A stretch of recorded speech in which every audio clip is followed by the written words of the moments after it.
Hey, good morning, everyone, and welcome to Planters Knowledge. For those who've been here before, welcome back and thank you for joining us. And for those who are new to Planters Knowledge is an opportunity for you to meet a variety of authors, all coming from different backgrounds and genres, so that you can learn about their work. Hopefully, you'll go out and buy their work for yourself and or for someone else.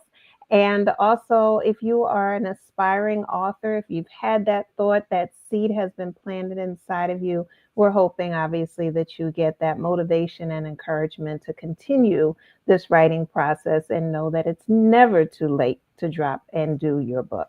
All right, so today's author we have today, Elle Backenstoe. How are you doing this morning, Elle? I am great. Thank you so much for having me. Oh, you're welcome. So we had a chance to connect at the Plymouth meeting Right. book fair. Yes. So let's talk about, introduce the audience to who you are first, and then let's start to talk about this author's journey. Great. So I am Elle Backenstoe. I primarily write in fantasy romance genre.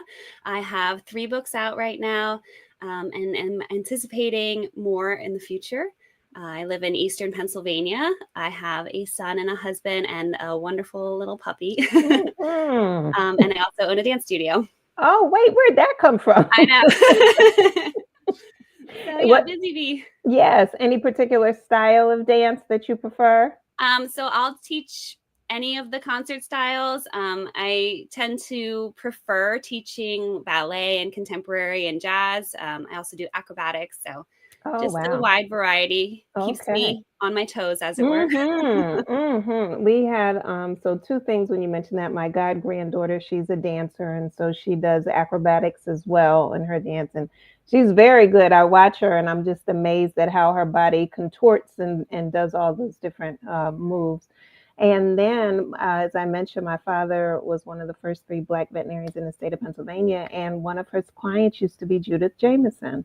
Wow. So, yeah, yeah. My So goodness. when we were younger, we would go to a lot of shows and get a chance to meet her. So I know she just made her transition a couple days ago. Very. So we are thankful. All of us little dancers and big dancers are thankful for people like you who take the time to teach us how to move our bodies in special ways. Oh, well, thank you so much. You're welcome. All right.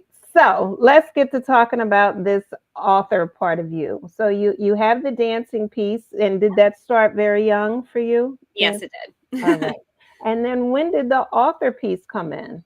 Yeah, so I started writing, I'd say around middle school. I just started taking up a pen or writing at my computer and making little stories. And it didn't turn into anything serious until after college. Mm-hmm. I'd say way after college. So around 2019, 2018, I started looking at the National Novel Writing Month and participating in that. And I fell in with a group of friends who, some of them were published authors and others were hopeful authors. And they just kind of pushed me in the right way. And Mm-hmm. I ended up going for it. So Mm-hmm.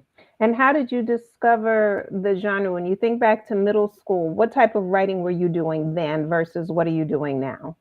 so in middle school, I was mostly reading, this would have been like early middle grade kind of dystopian novels, if I remember correctly. Uh-huh. And then I slowly made the transition towards more fantasy things and then eventually more romance. But yeah, it's been quite a jump from where I originally started. And were you also an avid reader? Yes, definitely. So I was the kid that always had a book with me. My dad Mhm. used to laugh because we'd be waiting at restaurants and I'd be sitting on the floor reading a book. Oh, So wow. yeah, it was Wow. just always something that I love to do. And Mhm. And did you have a preference of genre when you were younger as far as what you read? um, when I was very young, I don't recall having a preference until about middle school when I started going towards the dystopian and then leading into fantasy. And then Mhm. I'd say around college age is when I started delving more into the romance aspect of it. Mhm. Okay. All right. So now you get to be about 2018, 2019. You have some friends who are pushing you properly. And what types of ways were they encouraging you? And I ask this because sometimes people want that extra oomph and Mhm. they may not know how to apply it appropriately. So, what worked for you? Sure. So, my friends in particular were really great about offering to read things that I had written, providing critiques, just giving me a little bit of extra feedback that I wasn't necessarily getting from other people in my lives who aren't readers or writers. Mm-hmm. So just having that little bit of interest in what I was doing was really helpful. And then seeing their journeys and watching them publish and just knowing that, like, wow, this is something that's actually attainable. Mm-hmm. Um, so, like, being parallel to that journey was very motivating to me. Mhm. And as you're saying it, I'm just thinking sometimes people have a challenge with two things. One, sharing that Mhm. intimate work with Right. someone, and then two, getting other people's feedback and or opinions about it. Yeah. What was that part like for you? So I think that being a dancer has kind of opened me up to that kind of, I don't like criticism. Mhm. It's not that I don't feel when I get bad critiques, or I think everybody does, right? But that kind of vulnerability gets easier the more that you do Mhm. it. So just Mhm. putting yourself out there and knowing that every time you do, you're learning and you're growing and you're getting better. Yeah. So it's just part of a process, and it can be a painful part, but a very important part. Yeah, and thank you so much for saying that because sometimes we forget that we've had other experiences in our lives that help us in the next part of Right. our journey, Hmm. right? Yes. And so you are absolutely correct. That dance part, being on stage, everything else, the corrections, right, the Hmm. editing, Yep. Yep. right? And that comes Exactly. in with the writing part. All right. So now you are writing and you how is the story coming to you? How did you land on that first story? So, my first novel began as a short story that I intended to offer as a submission for a contest. Hmm. The prompt was a fairy tale retelling. So, I chose Beauty and the Beast, and it just kind of grew past the word point that was accepted by the contest. So, once it got to that point, I think it was around 20,000 words, which was just too long for a short story. I was like, well, Mhm. I guess I'm doing this. I guess I'm going to make this a novel and see what happens. And that's what happened. All right. And the name of this particular novel is? So this one is of Curses and Beauty, Mhm. and that's my Beauty and the Beast retelling. Okay. And what makes it unique? Why should people go out and get this and learn this retelling? So in my version, both Beauty and the Beast are cursed. It Mm. has a little bit of a cozy cottage vibe. Beauty has to learn how to live without her beauty. There's a little bit of fight the patriarchy, but a whole lot of finding self worth, Mhm. and then finding love through that self worth. Mhm. Let's see, do you have it right by you so I people can do, see yep. the cover? So this is of Curses and Beauty. What a beautiful cover. How did you Thank come up you. with the cover? So I had a designer for all of my covers. I enjoy creating things, but not not quite as beautiful as that. So that one was done by Hannah Stern Jacob. Okay, and is this as someone who you met before, or how did you come across this cover No, I designer? believe she's based in the European Union. So I've never met her personally, but I found her through a Facebook group Oh, that is wow. for uh, cover artists. So it just kind of Okay. happened that way. I liked her work and reached out, and we made it work. Wow, and so you Yeah. 2 have not met in person? Nope, not at all. Okay. And so I always think that's fascinating. And I will say for me, the same thing with my first book. I went through a company. And so I never met who did it, Right. but they did an amazing job. And Yeah. that's not uncommon Hmm. for aspiring artists to know that you can have illustrators and graphic artists who you only communicate with via email. Right. And so what was that? I know what it was like for me. What was it Mhm. like for you to um, contract this person, and what type of information did you provide them so that they could create the cover that you wanted? So like I said, I reached out to her via Facebook. I think I actually put out a call, like a general post, like, "Hey, I'm looking for this type of artist. What can you provide?" And she was one of the people that commented, and I happened to already like her work once she commented, and that's how we Okay. connected. So when I reached out, she sent me basically like a questionnaire of, what is your book about? What kind of themes do you have? Are you thinking of any colors, any specific imagery? And from there, we kind of delved into, like, this is a Beauty and the Beast retelling. You know, I see Mm-hmm. roses. I'm seeing darker colors because it's a little bit of a twist on it. Mm-hmm. And she really just took it and ran with it. Mm-hmm. And was that the first rendition?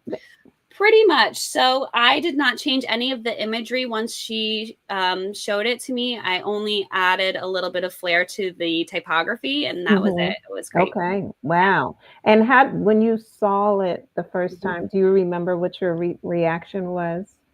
Actually, it's funny because I saw it and I was like, is that mine? Right. Is that my book? Like, I had a moment of like being removed from myself Mm-hmm. completely and just being like, that can't be real. Like, that looks like a real author's book, and that's not mine. Yeah. So it took me a really long time to come around to, that's mine. That is my Yes.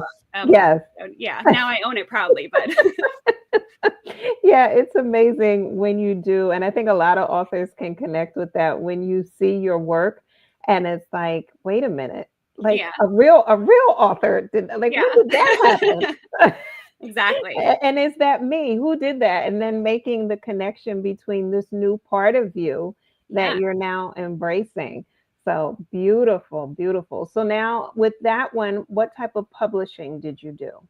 That one is self-published. Actually, all of mine are self-published. So I go through KDP, Kindle Direct Publishing, and then I also use Ingram Spark for most of mine as well. So Hmm. And what have you found? Well, let me ask you this. Mhm. How come you chose the independent publishing route versus traditional? So with my first book, I didn't believe that it was really not marketable, but it wasn't exactly writing to market. So I Hmm. didn't think it was worth the query process of Okay. trying to find an agent and going through submission, just looking for a publisher. It's Hmm. on the shorter side, it's like 250 pages. It's, it's a theme that's been done, even if I do think it's a unique twist on it. Hmm. So it just didn't feel right for me to query that one. And my friends that I had in my group, they were all self-published. Hmm. There's a couple of them now that have trad published, but at the time they were all self-published, and so they were able to help me through the process, which made Okay. it so much easier than just going Hmm. at it alone. Hmm. And so now when you look, and that one came out what year? 2023. Okay. And so it's relatively fresh. Yep. What have you been doing to market, and what has the marketing experience been like for you? Yeah, so marketing is one of my biggest challenges. I think after we write the book and we publish the book, we think, that's it, I'm done. And that's really only where it begins, right? Because Hmm. now we have to get it into readers. So I primarily market through social media. At this point in time, I don't pay for ads. I just use my organic reach, Instagram posts, Facebook posts, those kind of things. I do a lot of in-person events Hmm. like I met you at. So Hmm. that I think is super helpful because it's connecting with the reader on like a one-on-one basis as Yes. opposed to just hoping they catch me in a scroll, Hmm. right? So yeah, that's where I'm at kind of right now. I do a little bit of newsletter swapping and contest kind of things to get some eyes out there, but primarily social media. Okay. All right. And so now that one came out, and then there's another. Yep. So I have two others. My second book came out in September of 2023. This is The Sacrifice and the Spare. And this was Mhm. part of a group series. So I was contacted by a group that was putting together a vampire romance series of novellas. And at the time, I was I think just about to publish Of Curses and Beauty. And I didn't have a plan for what I was going to publish next. And I said, you know Mhm. what? This sounds great. Like, it sounds like a great opportunity to connect with some other readers that might be interested in these other authors, and to kind of push myself and see if I Mhm. can work within the limits that they're setting. So Mhm. that was a great experience. And I loved having it. Yeah, I like that. And I will say that you are my first guest who has been a part of a group experience Hmm. like this. And I know I've had some other friends and colleagues who have chosen to be part of anthologies Right. and so forth. So, what was it like? How many authors are part of that group? And what type of parameters were you given? So we had 8 authors participate. We weren't given a lot of direction. It was pretty much, you need to write a fantasy romance that is centered on a vampire romance. And then we Mhm. had like a word count where it had to stay in the novella word count, so under 40,000 words. Other than that, we had certain deadlines to meet. And that was pretty much it. It was very open. The theme was pretty broad, and I think a lot of us took it in very different directions. We have Mm. some that are, um, male, male, and other, like mine is a female vampire and a human prince. And so we all took it in vastly different directions. Mm. And then we just had this one central theme to bring us together. So it was very unique. Oh, interesting. Yeah, that is very much so. And the person who organized this, was this someone who how did you come across this person? So I met the members of this group through another Discord group that is exclusively fantasy romance authors. So Okay. we just kind of pulled from there. Hmm. So I'm glad that you're mentioning a lot of different pieces that sometimes Yeah. people don't take into consideration. SK, she was an author at Plymouth Meeting. I don't know if you had a Mhm. chance to meet her. Yes. We've done Okay. a few events together. Yeah. Okay, yes. So I had a chance to meet her last year at Collingswood, and Hmm. she talked about so many different groups that she was a part of and stepping out. And so I'm glad that you're doing the same, because sometimes when people are becoming an author, and even people who've been an author, there's so many groups that you don't even know exist. Yes. So, what was it like for you, one, identifying groups and then choosing the groups that you want to be a part of? So I think when I first began kind of seeking out that kind of camaraderie, I was looking for anything. Like, I just kind of spread my net wide, and Mhm. eventually started to pare down on things that were important to me. So at the moment, I'm really focused on like genre specific groups. So I have my fantasy romance groups, and then I also have some that are more lifestyle based. So like I'm in a group that's moms who write, right? So other Mhm. moms who are in a similar boat, they can um, connect with me on a different level than those that are writing the same genre, right? So the Mhm. lifestyle connection is different, right? They understand that, oh, I'm writing from midnight to 2 a.m. because Right. otherwise my child is awake. um, and then I'm in like local author groups, which is helpful when we're planning local events, right? So Mhm. I think that kind of like starting scattered and paring down was really helpful to me, because I got to see which ones were the most value to me. Yes. So it was just easier that way than trying to seek out the ones that I thought would be valuable. Mhm. Um, Mhm.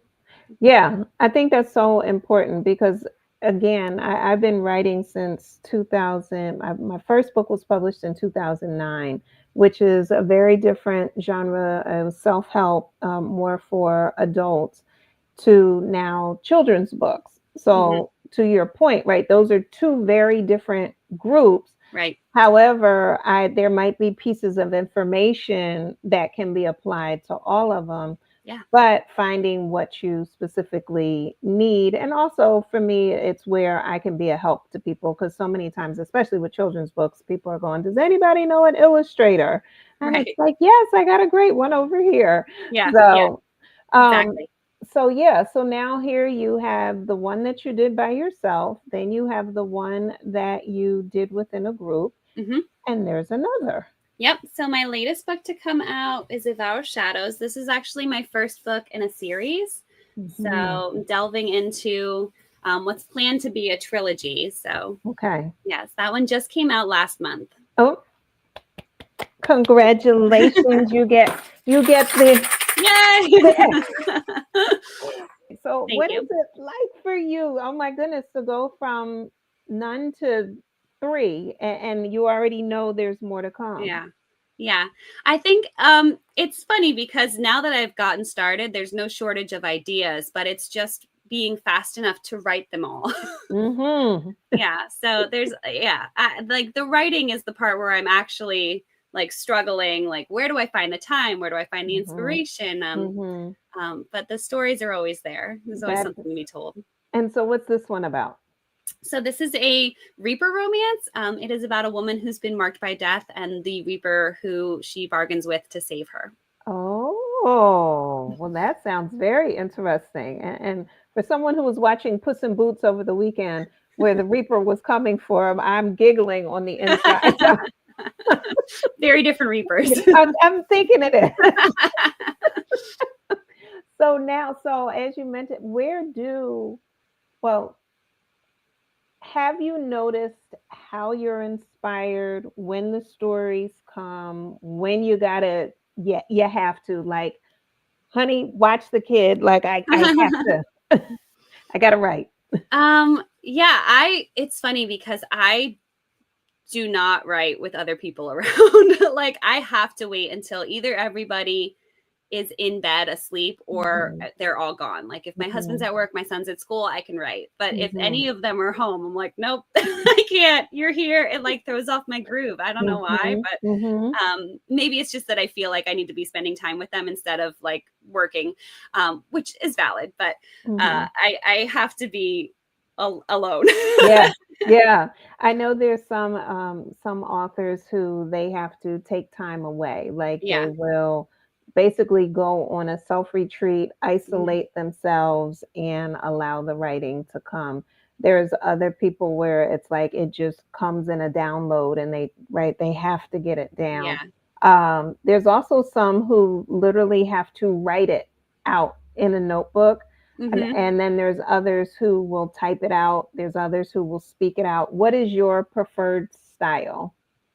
So I tend to start with a notebook of just scribbling ideas of what I think this story is going to be. Mhm, And then from there, I type at least, I try to get like 20,000 words into a story of just listening to the characters and what they want to be, what the setting is, that kind of thing. And then once I get a good solid base, then I go back to my notes and I go, okay, where does this story need to go? How am I mhm, getting there? And I start to outline it a little bit stronger mhm, once I have that set 20,000 ish words. mhm, mhm. And I'm so glad that you're giving people the amount, like the Yeah. 20,000. Hmm. So let's talk about the different lengths, because you Hmm. mentioned novel, you mentioned novella, you mentioned short story. So what's the criteria for the different categories? So, typically speaking, a novel is something that is, they say 40,000 words and above. Most people consider it more like 50,000 words and above, which puts Mhm. you around 200 pages, right? Okay. And then a novella would be um, under 40,000 words. It depends. It depends if you consider a novelette. There's just way too many terms. So like 15,000 to 40,000 words. Okay. And then below that, you're looking at either a novelette or a short story. Some people cap a short story at like 10,000 words, and some people will Mhm. let it go to 15,000. So it really just depends who you're speaking to. But Okay. yeah, those are kind of my definitions of You're them. fine. Thank you so Yeah. much. Now let's talk about this character development, Hmm. because now you have how many characters in your first book? My first book is on the smaller side as far as a cast list. So I have my two main characters, and there is one other POV character. And then I have, I want to say, like three side characters from that. Okay. So on the smaller side, I find too many characters gets overwhelming, especially Mhm. because that one was a standalone. So you don't want to Mhm. introduce characters that don't have a point, right? Mhm. Um, So yeah, those are my, like, I had 3 main characters and then 3 other characters in the story. And I like the fact that, right, so I know some audience members are listening right now going, oh, that's such a good point. Like if they're not going to continue, Mhm. why introduce them? Right. Now, there is the possibility that you didn't think it was going to continue, but 10 years down the line, you Yeah. might go, I can flesh this character out a little bit more. Right. So Absolutely. so it gives that possibility. Now in the second one, which was different because now Mhm. you're a part of a group, Right. um, are you able to take that story and expand it into something else that you do by yourself? Yes. So some of the other authors have already done that. We had I think it was a 6-month exclusivity where we had to stay within the group. And then after Mm, that, you're free to do whatever you'd like with the story. So some people have tied it into their other works. Like I said, mine right now is a standalone, but I have had people request that I add more to the story. So it's a mhm. possibility down the line, but um, there's no limitation within the group itself. Okay. And just curious, and you don't have to give total specifics, but as far as financially, when you work with a group and you're selling a book, how does that work percentage wise with split? And then as far as even inventory? So this situation was different because we all had our own books. It wasn't like an anthology where there's only one book with a bunch of stories, right? So Hmm. we each published our books on our own. So Oh, I did publish this like myself. I own the rights to it, okay. which means that I don't have to, Profit provide share. inventory or yeah, anything like Hmm. that. I think the only thing that we had to agree on was we had to pay into a cover. So all of our covers are matching. But Oh, um, interesting. once that 6 months was over, you could change your cover too. So some of them have different covers now. Oh, wow, fascinating. Thank you for Yeah. sharing that. All right. Now, book three, because it's going to be a trilogy, I'm Mhm. imagine how many characters do you have there? What is your cast list currently? And have you already started thinking forward to who's going to be included? Yes. So I would say that this one is the first one where I've really thought about like tertiary characters. So I do have characters where we met them once on page and they have a chapter or two and they probably won't be seen again. Hmm. And then I was very intentful with my secondary characters because I know they will be coming back. So Okay. I have our 2 main characters and I have a villain. So those are my like main 3 characters. And then Hmm. my supporting characters, I think I have 3 that I would consider supporting characters thus far. I'm trying to remember if that's correct. And they will definitely be coming back in the future books. Okay. And then we met other people because he's a reaper.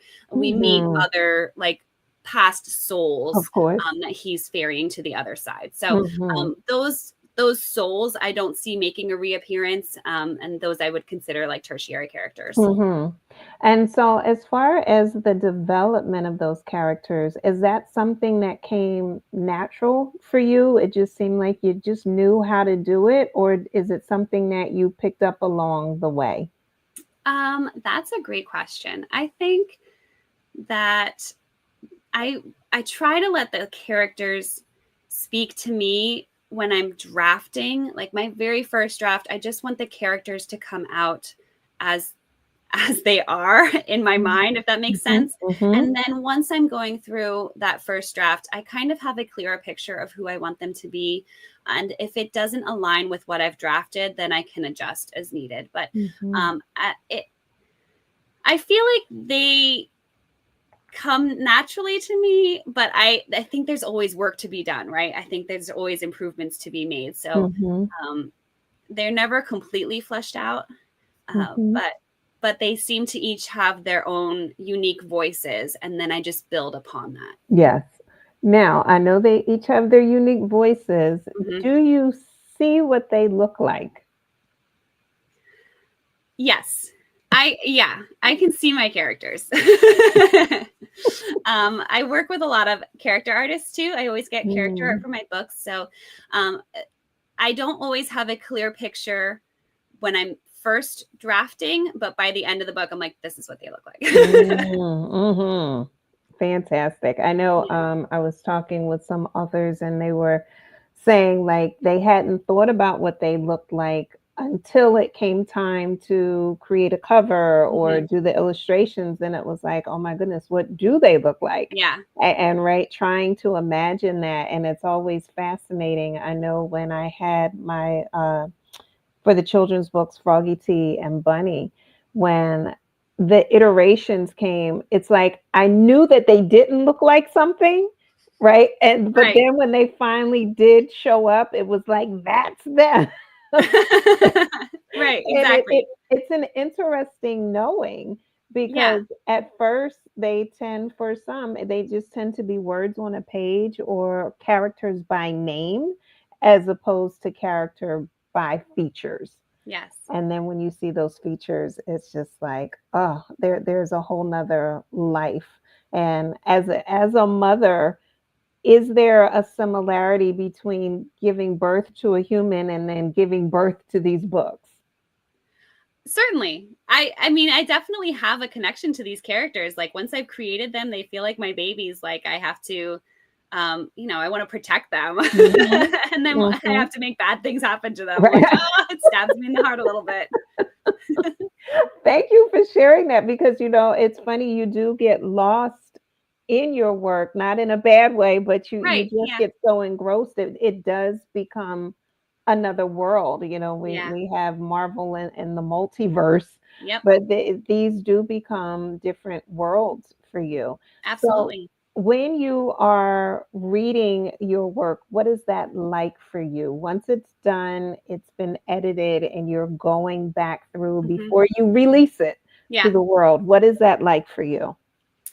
As far as emotionally, I Yeah. would say it's like coming home, right? It feels familiar, but at the same time, like I'll stumble across something like, oh, I didn't remember writing that. Like Mhm. the story is familiar, but some of the pieces are surprises because Mhm. in drafting, sometimes it just happens so quickly, and then you're moving on to the next scene already that you just forget. But Right. yeah, it's at once familiar and kind of surprising. Now, as far as the editing process is concerned, Mhm. what has that been like for you? And I know contextually and content wise, and Mhm. I always encourage people when they're getting their work edited, make sure you're getting it for context and also for content. Yes, What has that absolutely. process been like for you? So I find a developmental editor to be really valuable. Sometimes I've brought them on at that 20,000 mark that I talked about before, like 20,000 words into the story. What are you seeing? Are you aligning with what I'm envisioning for these characters? But then I do find it really valuable to have it at the end of my first draft as well, to just Mhm. put it out to the either alpha readers or a developmental editor. They kind of do similar things to me where I'm looking for, does this story flow? Are there plot holes? Mhm. Am I answering all of the questions that you have by the time you get to the end of this book? Those kind of things are what I really want to nail down first. So Mhm. I'm focusing on the story aspects of my editing. And then once I have several drafts, filling in the holes and creating the flow, then I go to a copy editor, a line editor, Mhm. and Mhm. finally a proof editor. So they're looking at, Mhm. sentences and, Mhm. how many times have I used the word just and Yeah. that kind of thing. So, fixing grammar and yeah, that Yes. comes secondary to the story, but Yes. it's still important. Yeah, and I'm so glad that you mentioned the different types of editors Hmm. and that editing process because one of the things there's so many things that happen in writing a book. One, if you're reading it yourself, you start to see things that aren't there. Yes, And you will absolutely. swear that you wrote that word. And, I just went through one of my earlier books.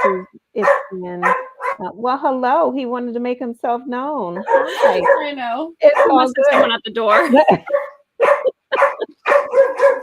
I have affinity for dogs, so it's all good. Um, but I went through one of my books recently and I saw a typo, and this book has been through many people's eyes, and they don't see it because my children's books are rhyming. So you just automatically get into this rhythm, Right, and exactly. it's just right there. And all of a sudden I was like, oh Yes. my goodness, it's right there. And Yeah. I didn't see it. Yeah, no, the typos get me every time. They're always going to slip through because you just, like you said, you just see what you want to see at that point. Hmm. I think the same thing happens with story too, because as a writer, you feel certain things about your story. Like you might feel like this scene is particularly tense, or they're very flirty, whereas like on the page it hasn't reached that level yet. So that's where I really find help in the alphas and the developmental readers. Like, Hmm. is this reaching that point that I'm looking for? And they're like, no. Right. You need to do that better. You forget how much you have to spell out to a reader, right? Because they can't just intuit what you mean. That's I right. wish they could. Yes, please tell the audience that again. Yes, Yeah, you do. You got to build it up. I remember being in school and it was like it needs supporting details, and it was like you don't see that, and it's like no, we don't right, see that. We don't right. see it. We don't feel it. And to your point, right? It's not even implied at this point. So Yeah, yeah, exactly. so as people are listening, I know sometimes you hear 20,000 words or Mhm. 250 pages. That seems insurmountable to some people. What Yeah. was that like for you, like you were saying, in that first contest, when you found that you went past Yeah. the expected number? Honestly, that was very surprising to me. So I was and always have been an underwriter. Like I was in school, it was always the one that was fighting to make the page requirements. Mm-hmm. And even now, as I'm writing, my first drafts are very short compared to what you expect in your novel to be. So when I first had that experience of surpassing that word count, it was like a different world to me. I didn't know what was happening anymore. So that kind of, I think, grew from my experience of like understanding storytelling, I guess. Just Mm-hmm. uh, not only reading great books, but reading how people write great books, Mm-hmm. if that makes sense. Mm-hmm. So the theory behind writing and those storytelling novels really helped me figure out what had been missing from my previous attempts at writing, Yeah. Yeah. to like where it fell flat, Mm-hmm. and where I could build it up. And it's gotten easier. Mm-hmm. I'm still an underwriter, but I know what I'm looking for when I go through that first draft. I'm like, this needs more right Good. here. This is next. Good. So yeah, You can feel it. You can see it right. doing it. And so now the fleshing out part, Mhm. when do you know, or what has it been like rather for you when it's like you're headed in a certain direction and you feel yourself shifting? What do you do with that shift story? Do you trash it or do you keep it for something else? It depends. So I do keep one of those like trash documents of just like everything that I've written that didn't fit with something and I didn't want to get rid of. Hmm. So I do keep one of those. But sometimes stories want to go off track and it's okay.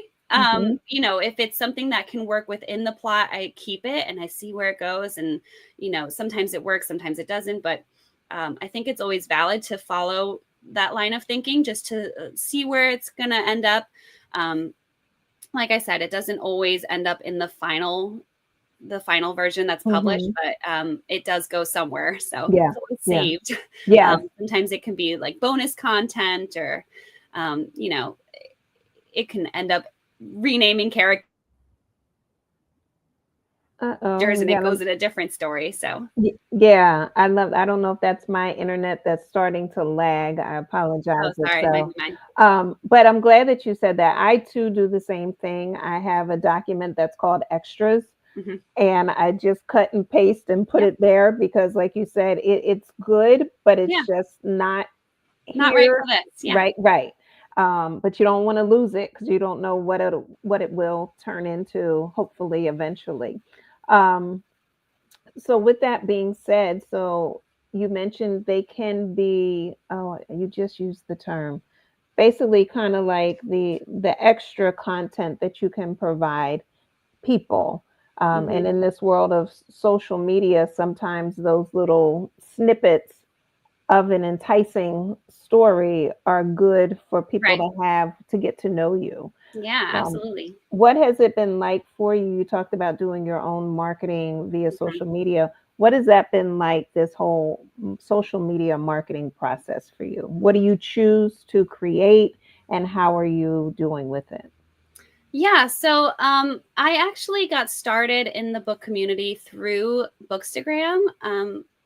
As far as social media goes, Hmm. obviously I was always a reader, but for content creation, I started as a Bookstagrammer before I was even writing. So I kind of pull from that aspect of it when it comes to my marketing. I look at aesthetic, pretty pictures of my covers, which is some why I needed to have pretty covers. Hmm. But then I'm also looking at character art. I share snippets of my stories that I think are enticing, certain quotes. Sometimes, if there's a particularly good review, I'll share those. Um, it's kind of been an experiment for me as far as what works and what doesn't work. And sometimes I feel like things that I think are going to work really well fall flat. And then, the opposite can be true as well. So it's definitely been a change with the increase in video content as well.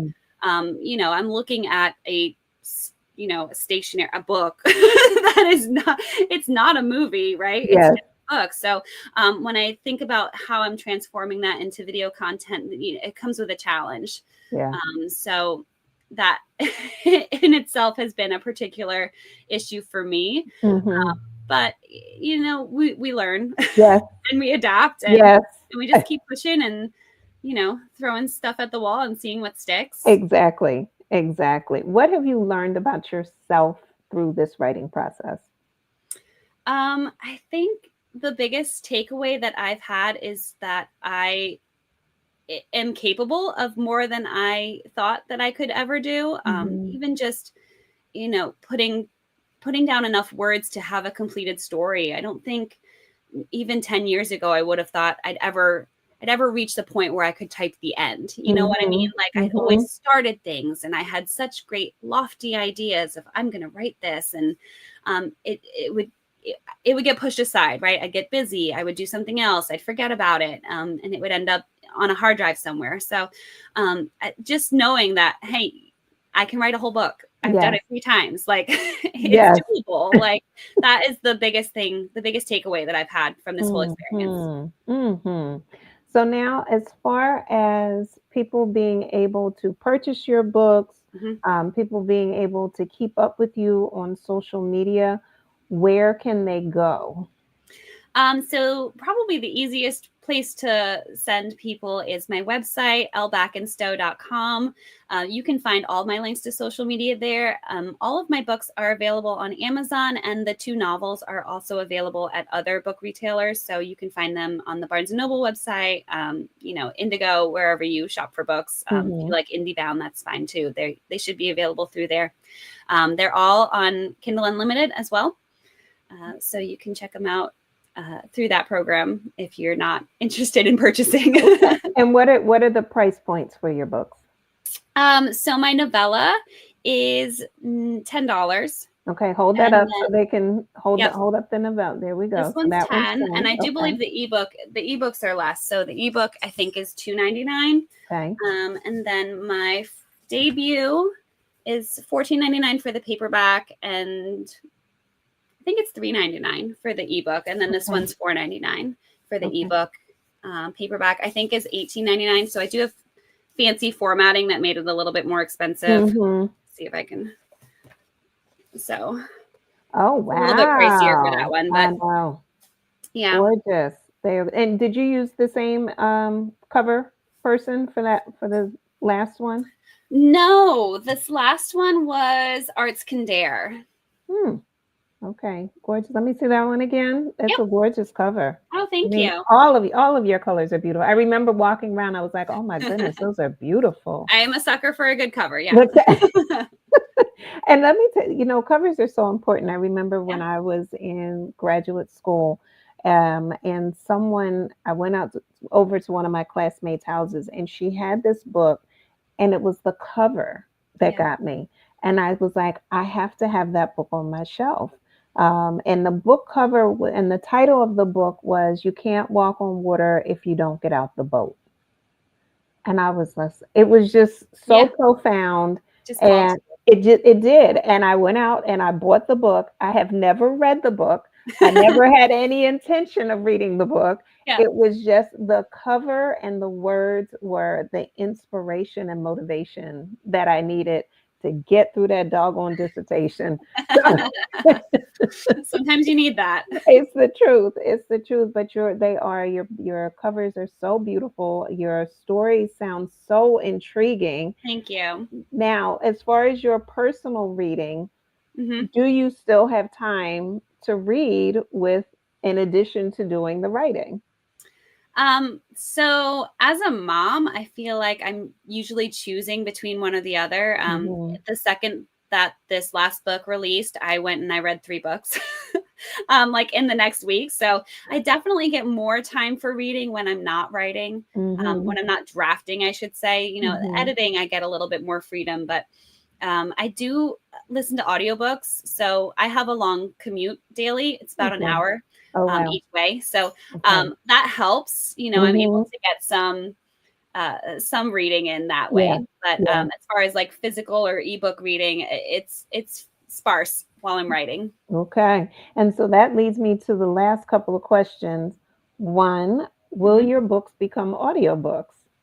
I would love for them to become audiobooks. At the moment, it's not something that I could personally fund. Okay. But if I got enough interest to do them through, Podium or Tantor, I would love to. Hmm. We'll have to see what the future holds. Okay. And then two, have you thought about and or considered turning them into some sort of film project?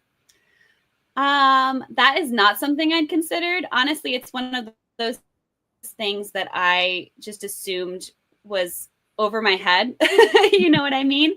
But in thinking about it, it would be a dream to Mm, be able to do that. mhm, Obviously, not something that I'm writing towards, but if it ever came to be, I would be thrilled. mhm. And so, with the fact that one, you already see what some of these characters look like in your head. So from a casting standpoint, you'd be able to be like, that's so and so, like, Yeah, on yeah, that. exactly. With my children's book, and this is another potential way, and it is costly, but it is another potential way, is to animate. Yeah. And so that's what I did with my first children's book. I had it animated Wow, also.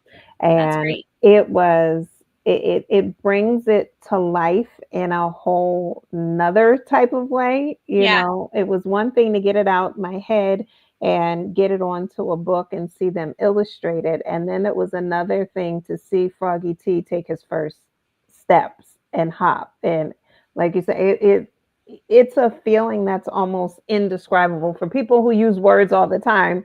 It's this feeling of another world, another life, and it's something that you've created. It is an awesome moment. yeah, And so that you can consider the animation as well. And there's so many different types of animation, some more costly than others. And now with AI, there's so many different opportunities that are out there. So I look forward to what comes next for you. So thank you. you're welcome. So we have these 3 books. You said at least 2 more on the horizon because the last one will be a trilogy. Any Right. idea as to when those next two may show themselves? I am hoping to have book 2 out sometime next year. I don't Okay. want to be too ambitious and give an exact date. Of It course. is in the drafting stages, so still very early, but I'm Okay. aiming for 2025. Okay. All right. I know with me, an author had told me one time, she said, keep your copyrights fresh. Mhm. And because when the books started pouring out of me, it was like as fast as the illustrators could give them, I was like dropping. And she's like, slow down, like give it a chance to do what it needs to do. But for me, it was that I need to see them.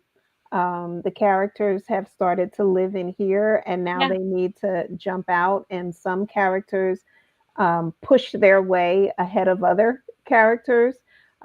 So I did start to slow the process down and release one story a year. So similar to you, I have some already written, Hmm. and so I have enough to take me through the next couple of years. And finding that pattern and process for me, so like sending them to the editor, so then that way that part is done, and then I'll send them to the illustrator. So then that way it's this constant flow. So Yeah, finding it's important that we all find what process works for us best. absolutely. Yes, yes. Well, I am excited. Any upcoming events where people get a chance to see you, meet you, get their autograph copies from you? So my last event of the calendar year is actually this weekend, this Saturday. I will be at the Central New Jersey Book Fest.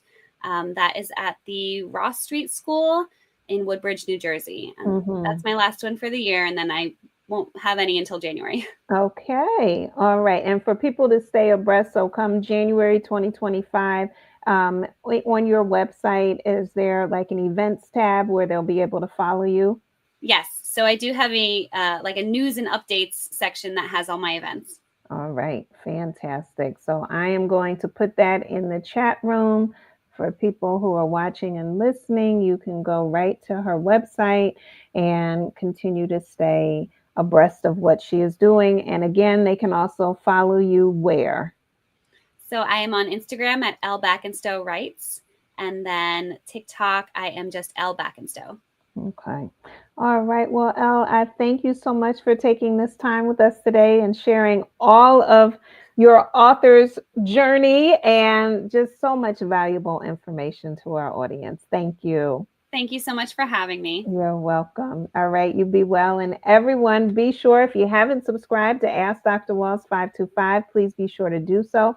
I'll be back later this evening with another author, Krista Smith, who I also met at the Plymouth Meeting event. So be sure to come back and join us. And then I have Sherry tomorrow at noon. I have Gil on Thursday at 8 p.m. And then I have Nicole on Friday at 5. So this is a power packed author week. So, Elle, thank you again for your time and continue to have a wonderful day.